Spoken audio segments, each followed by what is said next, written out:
pada saat itu ada fase di mana aku tuh nggak bisa function gitu. Terus aku ada fase di mana akhirnya aku sadar aku butuh bantuan adalah aku tuh nggak bisa tidur sama sekali dalam jangka waktu sebulan. Kayak aku tuh tidur paling lama 2 jam, 3 jam. Terus aku deg-degan sepanjang hari. Terus aku nggak bisa ketemu orang. Terus gemeteran sepanjang waktu. Dan banyak hal yang baru aku rasakan pertama kali ketika itu. Fase keduaku ketika ibu aku tiba-tiba meninggal. Aku merasa gak ada permasalahan dalam hidupku yang lebih berat daripada masalah yang aku alamin kemarin-kemarin. Aku memberanikan diriku untuk akhirnya datang ke psikolog. Akhirnya baru-baru ini aku memberanikan diri untuk ngomong kalau misalnya ya aku di bawah pengawasan psikolog dan lain-lain. Dan walaupun dia juga gak ngerti ya, kayak kenapa kamu harus datang ke psikolog, dan dia tipikal bapak-bapak zaman dulu lah, kayak banyakin sholat gitu-gitu kan, banyakin sholat, banyakin mengaji, kamu kurang dekat dengan Tuhan dan lain-lain.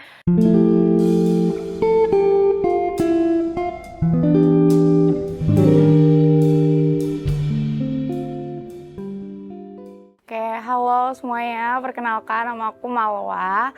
Saat ini aku bekerja menjadi marketing and social media specialist.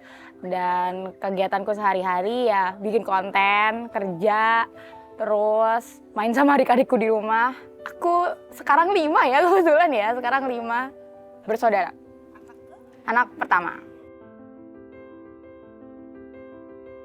Sebenarnya kalau di aku sendiri tuh ada 3 fase di mana di dalam kehidupanku tuh aku merasa aku jadi dewasa.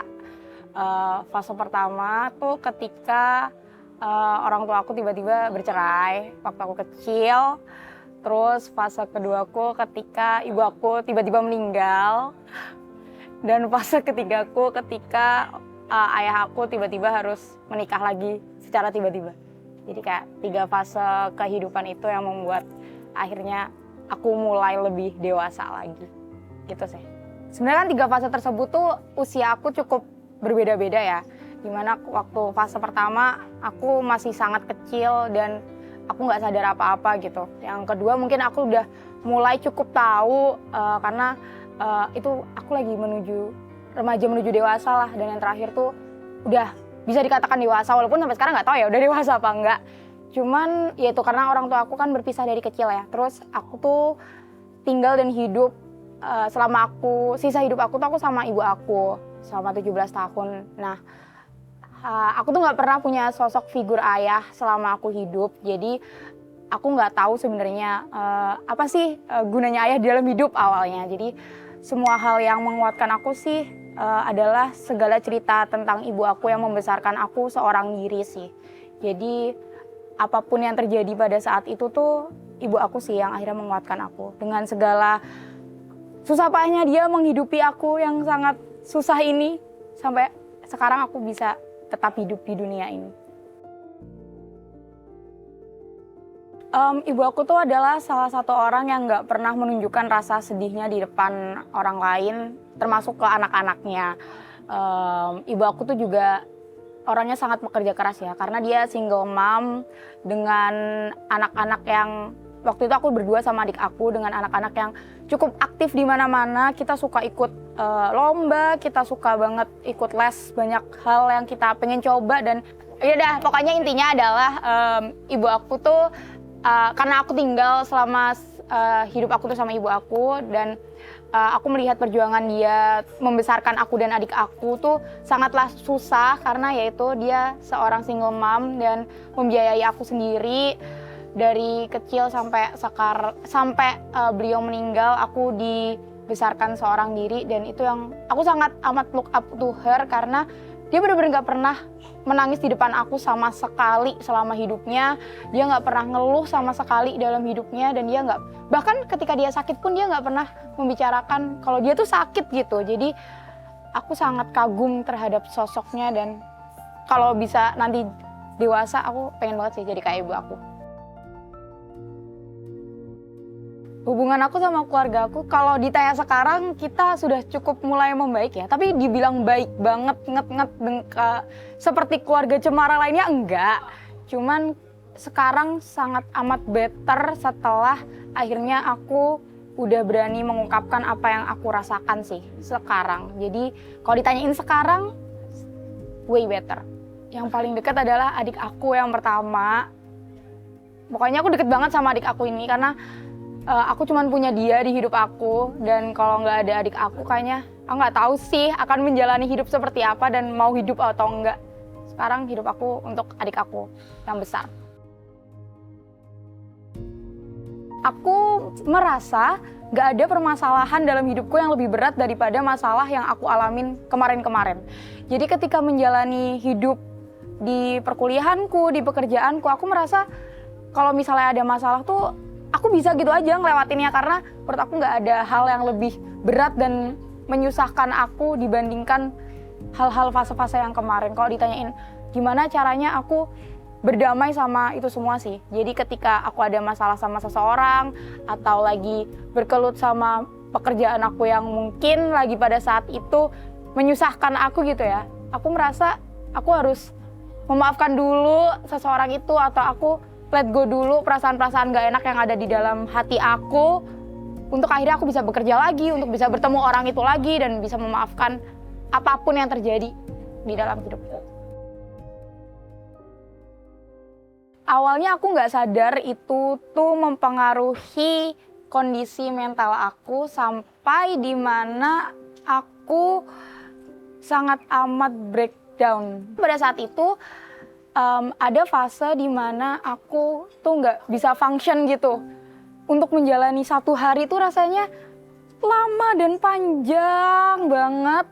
Terus aku ada fase di mana akhirnya aku sadar aku butuh bantuan adalah aku tuh nggak bisa tidur sama sekali dalam jangka waktu sebulan.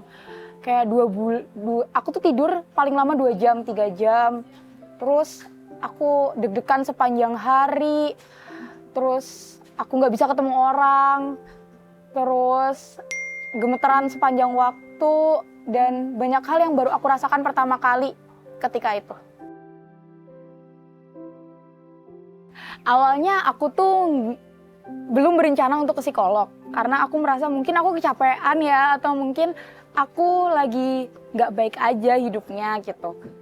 Dengan tidur atau dengan aku nonton series, aku jadi lebih baik lagi harinya. Tapi lama-kelamaan kok ini ganggu banget ya. Ini membuat aku nggak bisa ngapa-ngapain dan nggak bisa beraktivitas. Sampai akhirnya salah satu sahabat aku yang sering aku ceritakan tentang kehidupan aku bilang, kamu nggak mau coba ke psikolog aja, mau buat cari tahu, at least supaya kamu tuh bisa tidur di malam hari. Karena aku bener-bener yang nggak bisa tidur sama sekali, yang nggak bisa untuk ketemu orang aja aku tuh susah gitu. Jadi setelah dipaksa oleh sahabat aku ini, aku memberanikan diriku untuk akhirnya datang ke psikolog. Perjalanannya panjang sih untuk sebenarnya. Aku datang ke psikolog tuh panjang banget. Dan untuk menemukan psikolog yang tepat untuk aku juga panjang banget, karena aku beberapa kali ganti psikolog, karena yaitu aku percaya banget psikolog itu tuh cocok-cocokan gitu loh. Jadi perjalanan aku menemukan psikolog yang tepat juga sangat panjang. Ini psikolog ketigaku. Kalau psikologku yang pertama, aku cocok banget sebenarnya sama dia. Cuman tempatnya jauh banget. Kalau aku harus ke sana seminggu sekali, seminggu 2 kali, berat ya di sayanya. Sampai sana udah capek. Habis konsultasi itu pasti aku nangis. Aku nggak nangis setelah sesi konsultasi itu. Di jalan tuh rasanya berat aja karena terlalu jauh perjalananku ke sana. Dan kebetulan psikolog kayak ini tidak membuka praktek selain di tempat tersebut. Jadi jauh banget, aku nggak kuat. Jadi akhirnya aku memutuskan untuk ganti ke psikologku yang kedua. Di psikologku yang kedua aku merasa dia agak cukup judgement gitu melihat sudut pandang ceritaku, karena mungkin menurut dia itu bukan masalah yang besar ya, tapi menurut saya itu kan masalah yang besar dan mengganggu ya. Jadi dia kurang bisa menangkap apa yang aku pengen ceritakan aja sih. Dan kalau ditanya gimana perasaannya, awalnya bingung karena untuk menceritakan satu hal dari awal banget, kan kalau kita cerita kan nggak mungkin ya orang itu langsung tahu perjalanan kita dari nol sampai akhir gitu kan. Nah, ini aku bener-bener harus mengorek lagi dari nol, dari awal banget sampai akhirnya kita menemukan, aku dan psikologku menemukan apa sih sebenarnya yang salah dalam diri aku. Setelah satu pertemuan aku merasa kayaknya aku masih harus datang lagi deh untuk cari tahu lebih dalam tentang kenapa sih aku kayak gini. Setelah beberapa kali sesi, ternyata aku butuh lagi orang yang bener-bener gak tahu apa-apa tentang aku.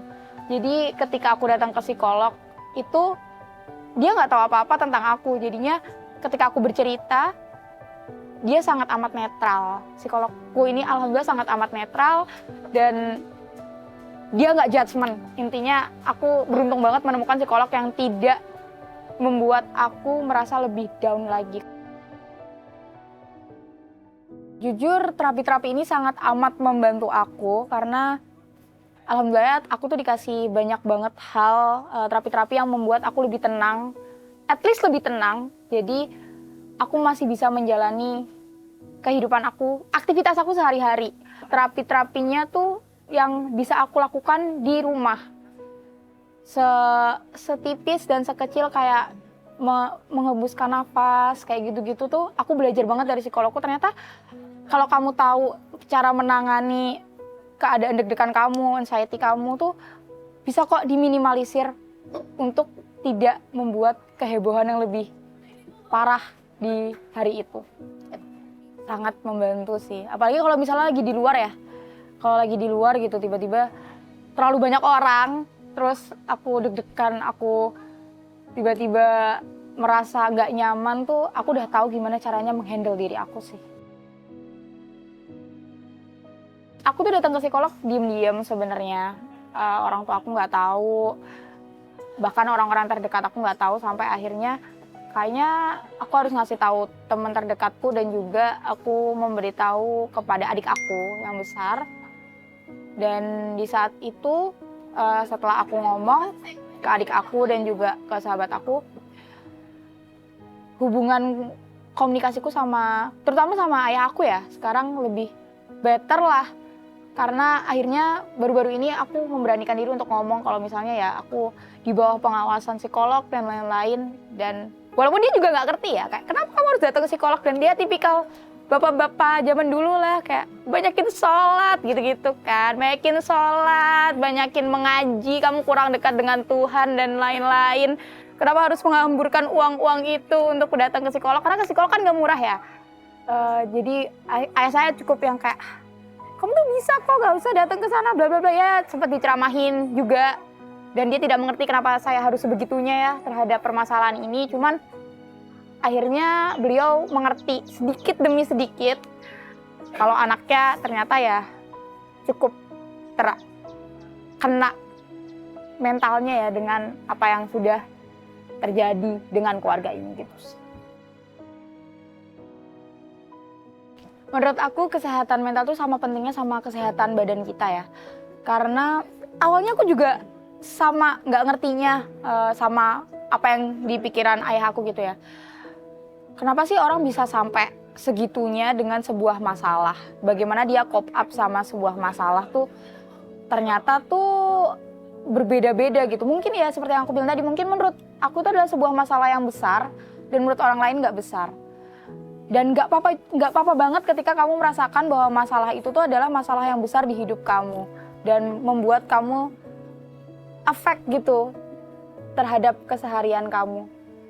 Coba jangan dilawan apa yang kamu rasain, dan nggak apa-apa banget datang ke psikolog, beneran deh. Kayak kesehatan mental tuh sama pentingnya sama kesehatan badan kamu, karena kalau kamu nggak sehat mental, kamu juga badannya jadi nggak sehat juga. Karena ketika aku merasakan itu, aku bener-bener jadi gampang sakit-sakitan. Aku bener-bener yang sering demam.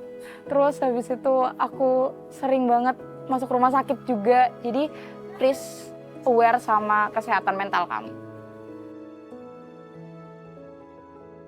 Jangan takut buat datang ke psikolog, even keluarga kamu nggak setuju kamu ke psikolog atau orang-orang terdekat kamu bakalan nganggap kamu gila gitu ya, please ketika kamu merasakan ada yang berbeda dalam diri kamu, even kecil-kecil doang, dan kamu merasa butuh untuk menjadi orang yang bisa beraktivitas secara normal lagi gitu ya, jangan takut buat datang ke psikolog, jangan takut untuk mendapatkan bantuan, karena apapun yang kamu rasain itu valid, dan apapun yang kamu rasakan ketika itu sesuatu yang berat, itu valid.